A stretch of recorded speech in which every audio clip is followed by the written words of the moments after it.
هادي له. Wassalatu wassalamu ala Rasulillah wa ala alihi wa sahbihi wa man tabi'ahum bi ihsanin ila yaumiddin. Alhamdulillah. Kita bersyukur kepada Allah Taala dan terima kasih kepada technician kita ini Tuan Haji Mas'ud Al-Haj yang telah membantu dalam mengambil video ni. InsyaAllah mudah-mudahan usaha untuk kita menyebarkan dakwah bukan hanya setakat melalui di masjid saja, tetapi dia sebenarnya boleh tersebar di media semasa. Jadi inilah salah satu wadah untuk kita menyebarkan dakwah, di mana kita dapat kongsi bersama kepada mereka-mereka yang tidak hadir ke masjid. Jadi dengan cara ini juga itu satu dakwah. Jadi berdasarkan hadis Rasulullah sallallahu alaihi wasallam, adallu alal khairi ka fa'ilih. Siapa yang menunjukkan jalan kebaikan kepada seorang tadi, kalau dia buat kebaikan tadi, maka kita juga mendapat kebaikan tadi. Jadi jangan lupa untuk kita menyebarkan kebaikan, mengajak manusia untuk melakukan kebaikan. Ini salah satu daripada bagaimana kita nak menyumbang ke jalan Allah Subhanahu taala, tidak lain tidak bukan dengan cara kita menyebarkan dakwah Islamiah. Kerana kalau terlihat terlalu banyak sekali kemungkaran yang berada di sana sini, tapi sebagai seorang yang beriman, kita perlu teguh dengan keimanan kita. Maka sebab itulah orang-orang yang beriman, mereka tidak akan rasa jemu dalam membuat kebaikan, insya-Allah. Sebab itulah kalau kita lihat para rasul dan juga para nabi diutuskan oleh Allah SWT, mereka ini tidak rasa jemu. Selagi mereka ada hayat di kandung badan, selagi mereka masih bernyawa, selagi itulah usaha untuk menyebarkan dakwah Islamiah ataupun menyebarkan kebaikan tadi akan terus berjalan. Yang kita sedia maklum tentang salah satu daripada usaha yang kita jalankan. Waimah kebaikan tadi kita boleh sumbangkan melalui usaha-usaha murni kita. Contohnya kalau kita lihat ada sebahagian tempat, contohnya di masjid ataupun di tempat ibadah, di madrasah, memerlukan sumbangan ataupun memerlukan bantuan dari sudut dana dan sebagainya. Itu juga termasuk kita telah sama-sama menyebarkan dakwah Islamiah melalui melalui usaha-usaha sumbangan secara material. Sebab itulah kalau kita lihat Rasulullah sallallahu alaihi wasallam ada mengingatkan dalam sebuah hadisnya, kun aliman, jadilah kamu orang yang alim, yang orang yang berilmu. Orang yang menyampaikan ilmu, ini orang yang disebut mengajar tadi, atau muta'allim, ataupun orang belajar. Jadi kalau kita tidak mampu untuk mengajar, kita menjadi orang yang belajar, orang yang tuntut ilmu tadi. Dan selepas itu jadilah, kata Rasulullah, au mustami'an, jadilah orang yang suka mendengar kepada kebaikan, hadir dalam majlis ilmu.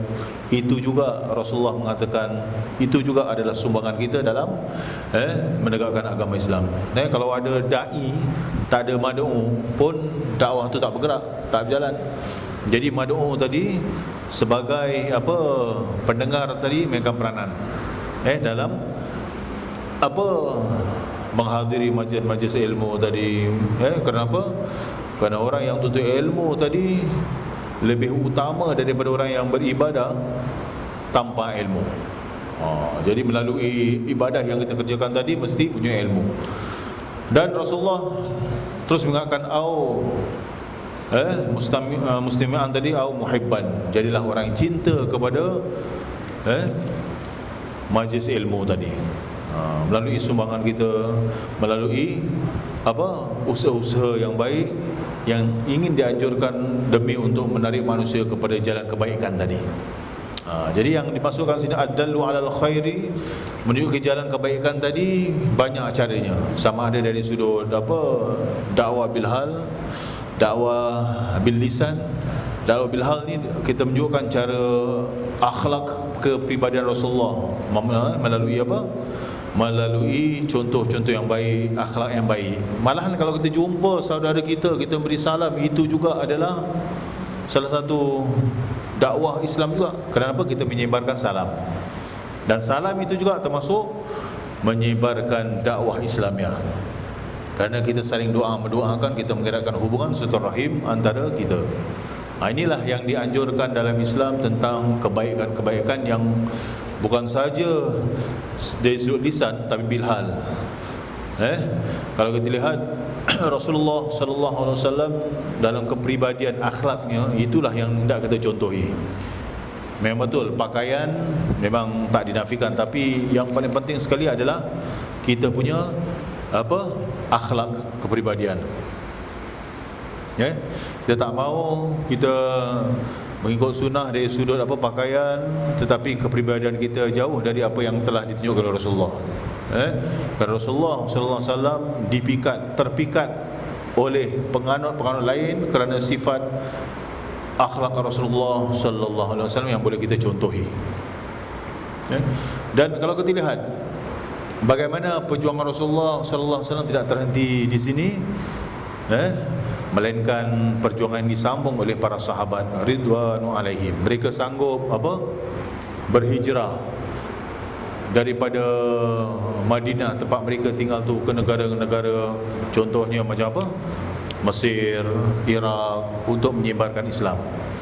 Kita baca tentang Khalid ibn Walid, mereka meninggal atau wafat di negara-negara yang mereka hijrah demi untuk menyebarkan Islam.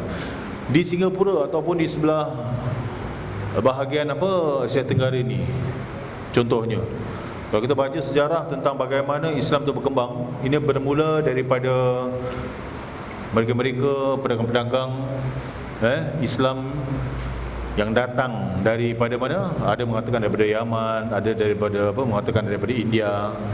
Tidak lain dan tidak bukan, mereka datang ni bukan setakat berniaga saja, tapi dalam masa yang sama mereka menyebarkan ajaran Islam. Kita baca sejarah tentang bagaimana Islam dapat disebarkan di Singapura. Ini pun adalah hasil daripada dakwah yang disampaikan daripada pendakwa-pendakwa pedagang-pedagang Islam yang mereka dalam masa mereka berniaga tadi, mereka menyebarkan Islam. Masya Allah, itulah perjuangan yang boleh kita lihat. Kalau kita nak tahu tentang almarhum Habib Noh bin Muhammad bin Ahmad Al-Habsyi, ini salah satunya pun kalau kita baca tentang sejarah kehidupan beliau juga, beliau juga pun berasal daripada Yaman, daripada Hadramaut. Masih dalam kandungan ibunya lagi, bapanya telah berhijrah daripada Yaman ke Malaysia atau ke Penang. Dan di sana mereka telah melanjutkan hijrahnya ke mana? Ke bahagian Asia Tenggara ni. Dan kalau kita baca sejarah tentang almarhum Habib Noh ni, saat ketika dia ni dalam kandungan ibunya, berlakulah taufan yang betul besar sekali, sehingga boleh menyebabkan kapal tadi tenggelam. Tapi saat ketika itu ibu bapanya bernazar, sekiranya kapal ni selamat, maka anak ini akan ditempatkan di Singapura. Dan dalam masa yang sama juga dia bernazar akan namakan dia Noh. Jadi kalau kita ambil sejarah tentang Noh tu, bagaimana Nabi Noh terselamat daripada hebatnya lautan ataupun air yang telah ditenggelaminya, kerana nak menyelamatkan diri daripada air yang begitu hebat sekali. Inilah salah satu sejarah yang boleh kita ambil. Dan besarnya Habib Noh dibesarkan dalam suasana beliau ini dalam keadaan sentiasa bersifat qanaah. Qanaah ni merasakan cukup apa yang beliau miliki. Kalau nak beli buku kitabnya ada, dijual di masjid ni, insya-Allah. Itu sebagai salah satu contoh yang boleh kita ambil. Beliau banyak menyebarkan dakwah, hingga kan orang-orang yang bukan Islam telah memeluk agama Islam kerana sifat rahmahnya ataupun kasih sayangnya beliau kepada orang yang bukan Islam. Ini salah satu contoh yang boleh kita ambil tentang perjuangan almarhum Habib Noor. Dan kalau kita lihat, beliau ni tidak mengejar kekayaan dunia hingga menyebabkan dia lalai, lupa pada Allah Taala. Malahan rezeki yang dia miliki tadi suka disedekahkan kepada orang fakir miskin. Ini tentang sejarah almarhum Habib Noor. Banyak sekali lah kalau kita nak ceritakan tentang kebaikan-kebaikan yang terdapat oleh wali Allah ini. Mengapa? Kerana beliau ni mempunyai kelebihan yang Allah berikan kepada kita. Dan salah satu sifat yang beliau miliki, beliau tidak menunjukkan sifat takbur, sombong. Dan beliau sangat mengasihi kanak-kanak, membantu mereka yang susah, membantu mereka yang memerlukan dan sebagainya. Dan hingga hari ini mereka mengenang perjuangan almarhum ni kerana banyak usaha-usaha dakwah yang telah dijalankan.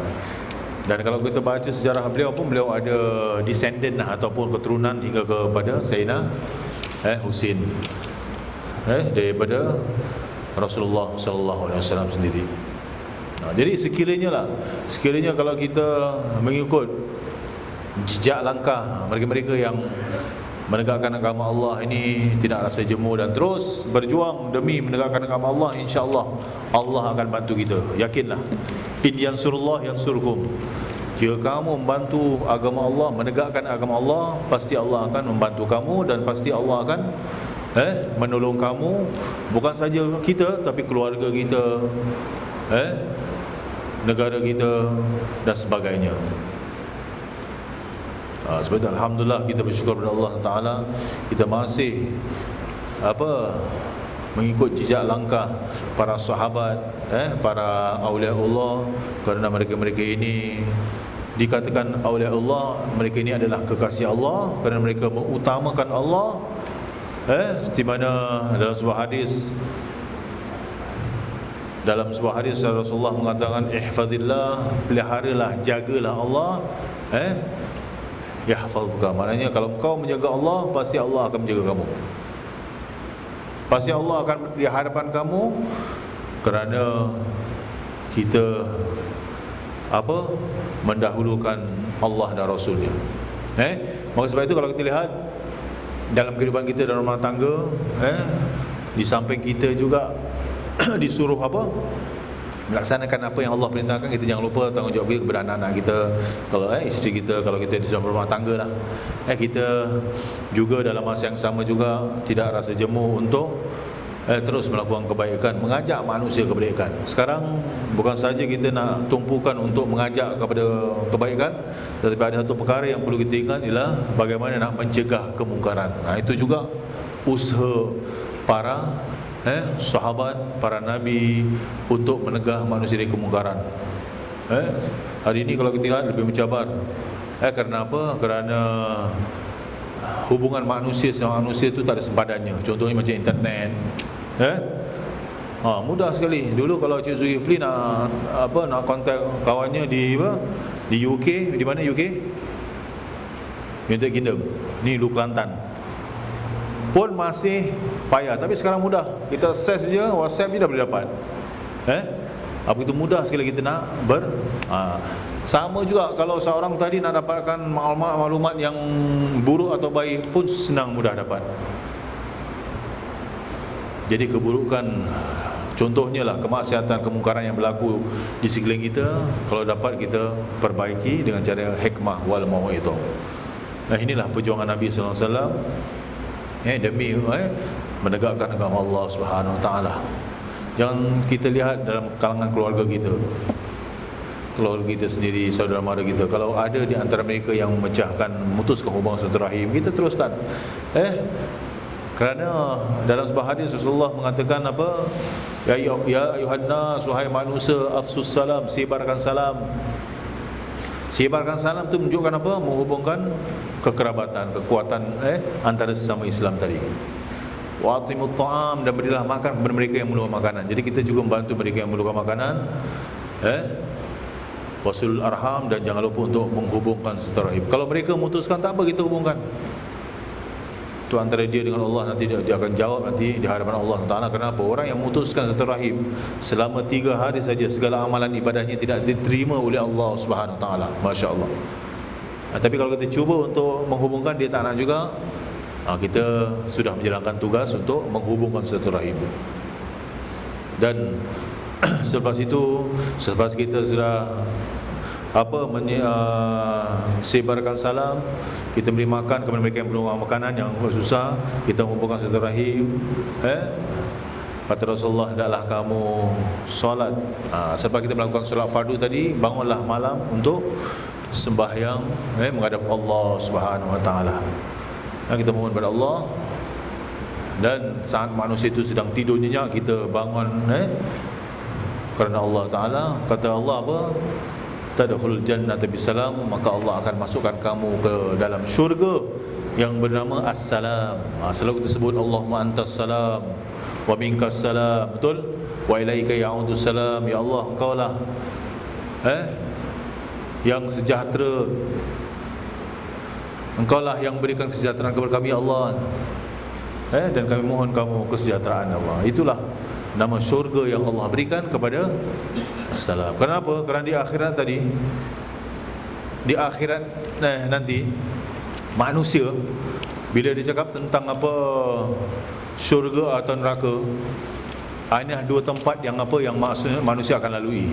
Dia tak boleh mengatakan aku tak nak begini lah, kalau tak dapat masuk surga, aku tak nak masuk neraka, aku nak pergi tengah-tengah. Tak boleh. Kalau boleh, semua dah boleh ada pilihan sendiri, betul? Kalau pergi tengah, dah tak ada antara syurga dan neraka. Sebab itu just nak apa, saya nak sharekan satu cerita tentang takutnya para tabi'in. Para tabi'in ni atau pengikut-pengikut Nabi SAW, contohnya macam Sayyidina Ali bin Husin. Sayyidina Husin pun ada anaknya, ada nama Sayyidina Ali. Jika dia sedang berwuduk untuk solat, ini nak jelaskan kepada kita, menjadi pucat wajahnya. Kita kadang bukan pucat, apa? Tersengih, kata Cik Masman kita. Maka ditanya orang, mengapa demikian? Jawabnya apa? Kata Ali bin Husin, dia mengatakan, tahukah kamu kepada siapa yang akan kita menghadap? Kita menghadap Allah Subhanahu Wa Taala. Ini orang yang disebut sebagai tabi'in. Berkata Ibrahim bin Isa Asy-Syukri, datang kepadaku seorang lelaki dari Bahrain. Ini seorang lelaki dari Bahrain ni, di dalam apa? Ke dalam masjid ketika orang-orang sudah pergi. Lalu kami, Ibrahim bin Isa ni menceritakan tentang akhirat dan zikrul maut. Zikrul maut tu menceritakan mengingatkan tengah mati. Tiba-tiba orang itu, orang yang sedemikian tu takutnya dengan apa? Sampai mengembuskan nafas yang terakhir. Tapi yang penting kalau boleh di akhir hayat kita ini mati dalam keadaan husnul khatimah. Itu yang kita minta dalam kita beribadah kepada Allah Subhanahu Wa Taala. Demikianlah rasa takutnya para tabi'in, termasuk juga para malaikat juga takut kepada Allah SWT, para nabi, para sahabat, dan juga tabi'in, ulama dan awliya Allah, para wali-wali Allah. Maka kita sebenarnya, kalau kita cakap tentang lebih patut untuk merasa takut dibandingkan dengan mereka. Kenapa? Kerana mereka takut ni, mereka takut kerana apa? Dosa, melainkan kerana kesucian hati mereka. Hati mereka sudah suci. Dan kesempurnaan makrifah. Makrifah ni apa tahu? Pengenalan mereka dengan Allah Subhanahu Wa Taala. Sementara kita telah dikalahkan oleh kekerasan hati. Hati kita keras. Juga kejahilan.